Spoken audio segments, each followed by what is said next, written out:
सोचिए दोस्तों, आज आप जिस धरती पर खड़े हैं, आसमान से बातें करती, पहाड़ों से घिरी, कभी ये धरती सिर्फ आग, लावा, तपते पत्थरों की एक उगरा हुआ गोला थी। ना इंसान था, ना जानवर थे, ना पेड़, ना पौधे, ना नदी, ना समंदर। इंसान का तो नाम निशान ही नहीं था। लेकिन आज ये धरती करोड़ों जीवों का एक घर है और उसमें सबसे जटिल, सबसे सोचने समझने वाला वो जीव है हम इंसान, जो खुद को इस धरती का राजा समझता है और उस धरती का मालिक कहता है। पर दोस्तों, सवाल ये है कि हम आए कहाँ से? क्या सच में हम बंदरों से बने जैसे कि विज्ञान कहता, या फिर हमारी कहानी बहुत रहस्यमयी है और ज्यादा अद्भुत है? तो दोस्तों, क्या हमारी शुरुआत किसी और ग्रह से हुई है?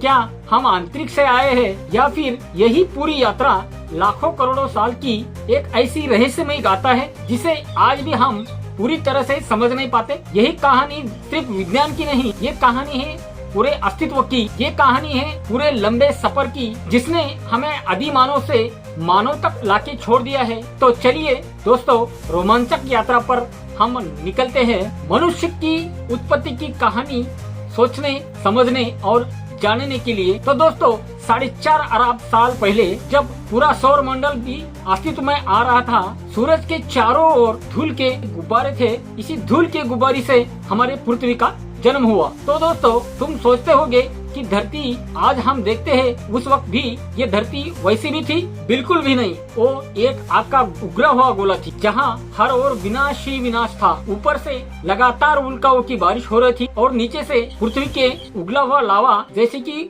ज्वालामुखी निकलते थे, जैसे कि धरती खुद को आकार देने के लिए तड़प रही होगी। चारों ओर अंधेरा था, हवा जहरीली थी और जीवन का तो नाम निशान भी नहीं था। तो फिर समय ने करवट ली। करोड़ों वर्ष तक हुई मूसलधार बारिश, जिसने उस धरती को ठंडा कर दिया। उबलती जमीन पर जब बूंदों की बारिश हुई तो पृथ्वी से एक भाप निकलने लगा, खड्डों में धीरे धीरे पानी जमने लगा और आखिरकार धरती पे बने विशालकाय महासागर। यही महासागर आगे जाकर पृथ्वी की जननी बनाने वाले थे। यहाँ से शुरू हुई पृथ्वी की नई कहानी, एक लंबा रहस्यमयी सफर, जिसका अगला अध्याय हमें बताएगा जीवन की पहली चिंगारी कैसे जली, कहां से आया पहला जीव और कैसे शुरुआत हुई वो विकास जिसने इंसान को जन्म दिया। धरती पे ना पेड़ थे, ना जानवर थे, ना कोई दौड़ता जीव, ना ही कौन सा उड़ता परिंदा। लेकिन महासागर के गहराइयों में सूर्य की रोशनी तक पहुंचती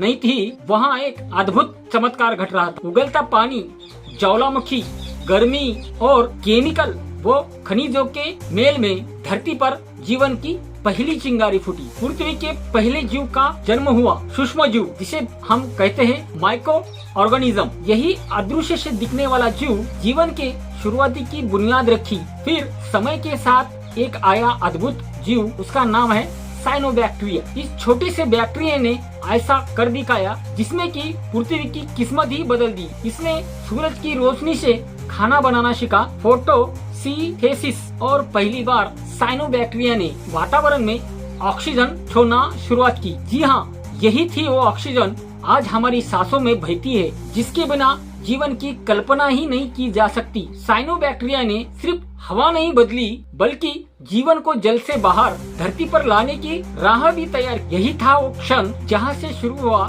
जीवन का अगला अध्याय, जटिल जीवों की तरफ पहला कदम। समुद्र के नीचे जीवन फलने फूलने लगा। साधारण कोशिशों से जटिल जीवों का विकास हो रहा था। हर बीतते करोड़ों सालों के बाद जीवन नए नए रूप में ढलता गया। करीब 50 करोड़ साल पहले एक क्रांतिकारी बदलाव हुआ।